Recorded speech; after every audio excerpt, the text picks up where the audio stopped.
Interesting new matter of public record has been attached. Those sweet, sweet words. MNPublicRecords released more documents pertinent to the Rekieta case. Now, this one is back to that June CPS hearing. You know, the one where Nick said, yeah, you know, if one of my kids tested positive for drugs, you know, that was somebody else, wasn't me. It's like, what? We don't know if your kids have tested positive. Why? That's a very odd thing for a man to say, but okay. We're like, MNPublicRecords is doing this like a Star Wars movie, you know? He's just cutting it off at certain points and releasing the next episode later. The state is rested, and finally the defense gets a chance to present their star witness to prove once and for all that Nick's a good boy who didn't do nothing.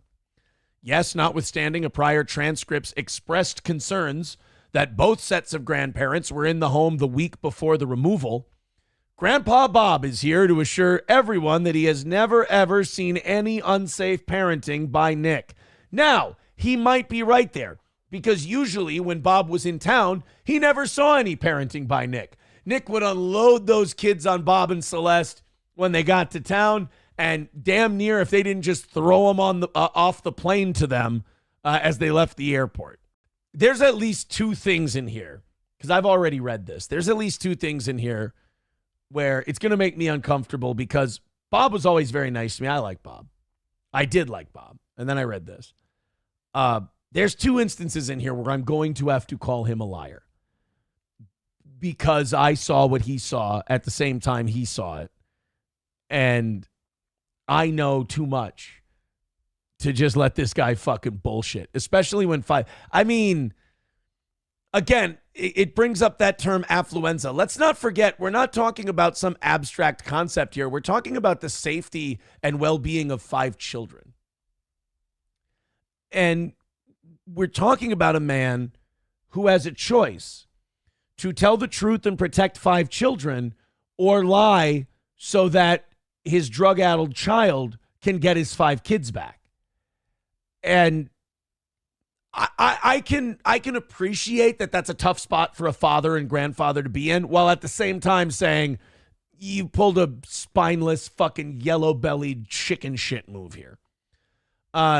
Grandpa Bob is here to assure everyone that he has never, ever seen any unsafe parenting by Nick, and indeed has not seen him intoxicated or has ever seen Nick to be under the influence of something. Get the fuck out of here. No parent can say that about their child. There's lying to protect your child, and then there's just being an active participant in their delusion. Every parent has seen their kid fucked up.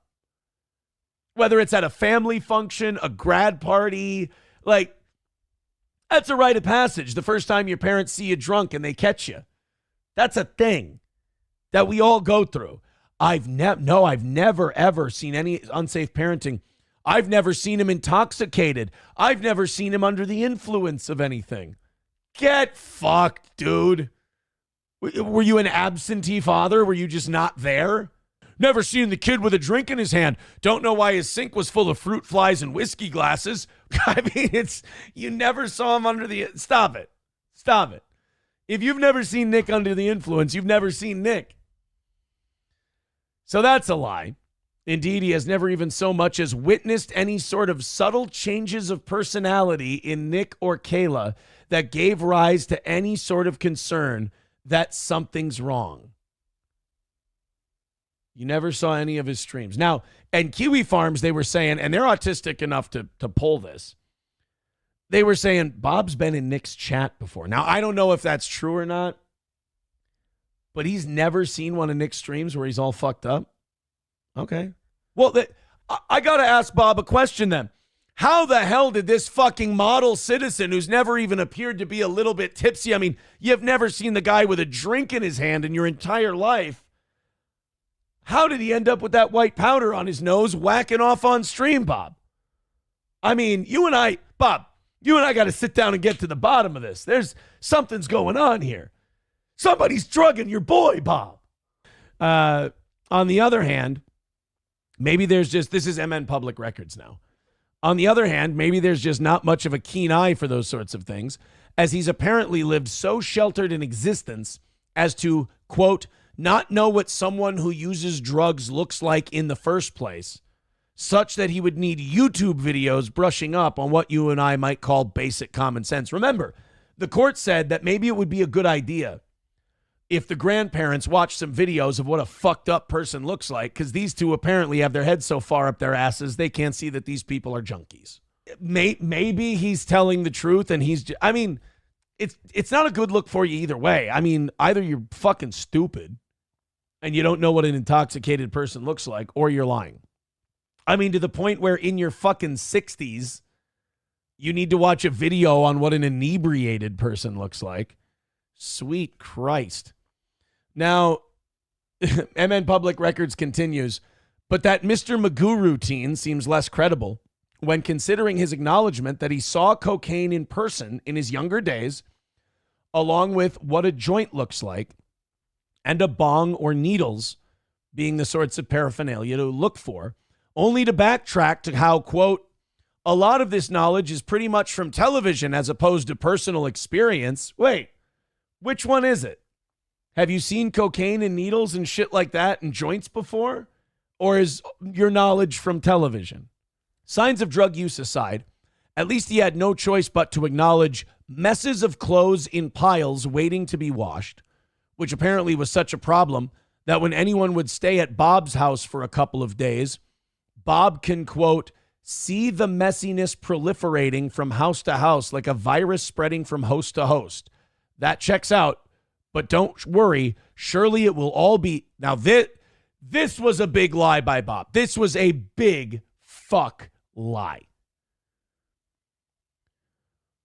It will surely be swept up by April, whom Bob considers a mere replacement for their old nanny Cheney with no awareness of any other complexity to that relationship. Bob, you're a fucking liar. No offense. That's a goddamn lie. Because you met us, you knew us before Cheney left.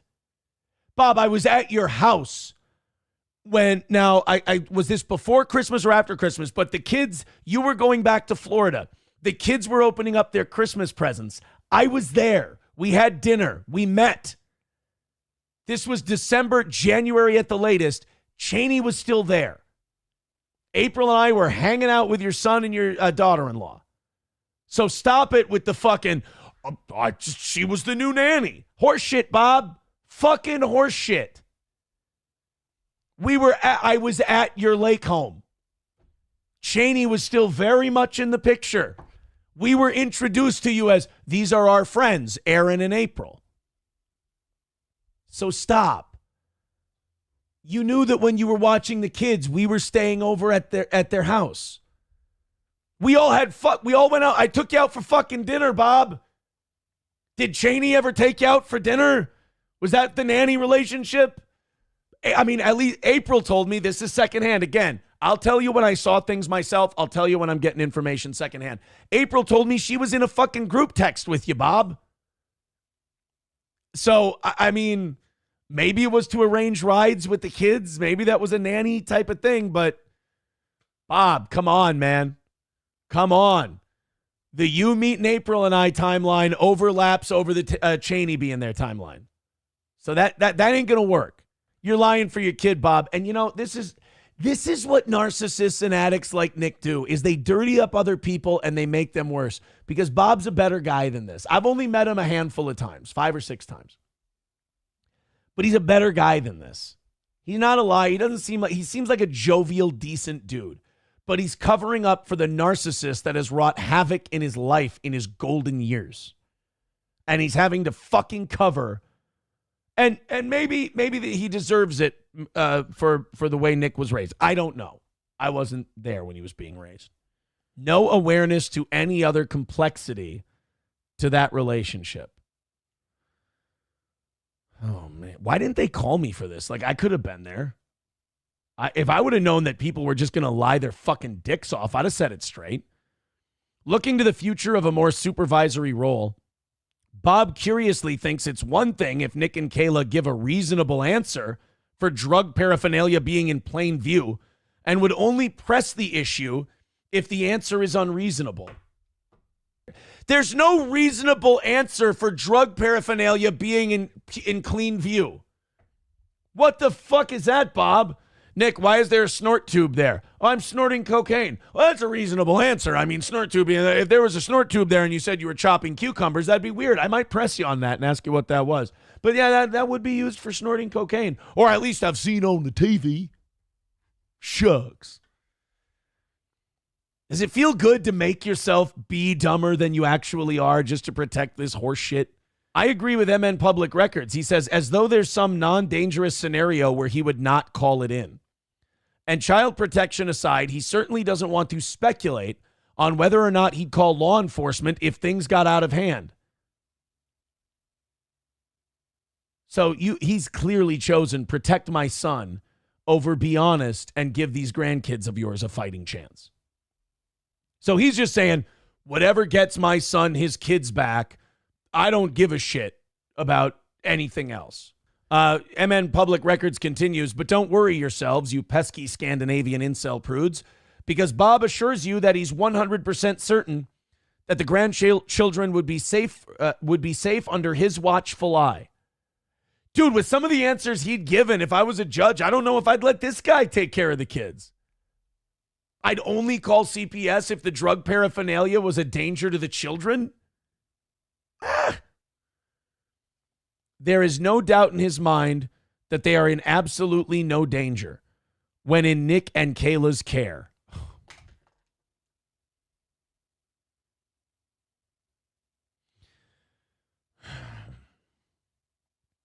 I'm just honestly, I want one fucking redemptive character in this whole fucking story, please.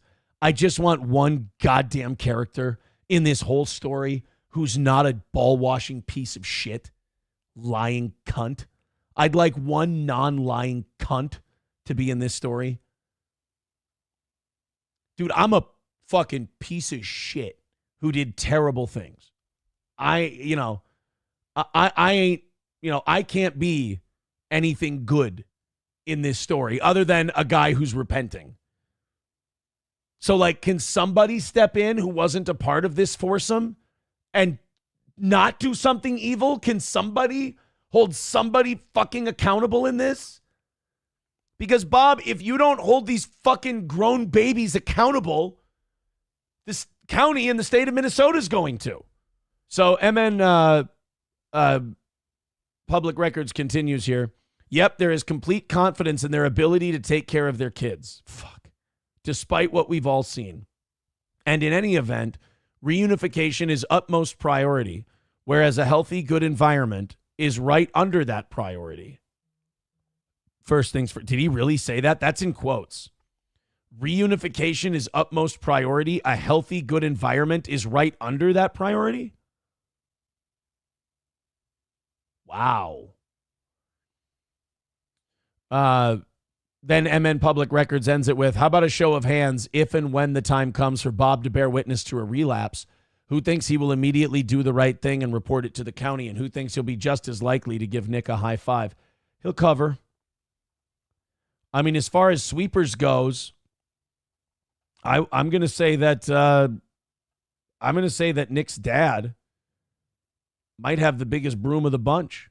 Someone texts in, they say, did you just implicate Bob on perjury? If he was sworn in and he said that he thought April was just the replacement for Cheney, that is a lie. I mean, we met around Christmas time and Cheney was there until what, February or March? We were introduced to him as friends. It was not the nanny thing didn't come up until Cheney said she was leaving. So if Bob said that there was no other complexity to the relationship and that he just saw April as a replacement for Cheney, yes, then, and if Bob was under oath when he said that, then yes, I have no problem saying Bob lied under oath like a motherfucker. He lied. And again, like, it's important to call yourself out on bullshit when you say something that isn't true. And it's equally like when someone's saying something into the public record that affects the lives of other people, you got to be willing to call that out. So yes, If you're asking me, did you just implicate Bob on perjury? I don't know if he was sworn in. I don't know if that was under oath. But yeah, I'm challenging him publicly and saying, you lied. I feel like Ace Rothstein in Casino when he's like, was I not at that dinner? Was I not at that dinner?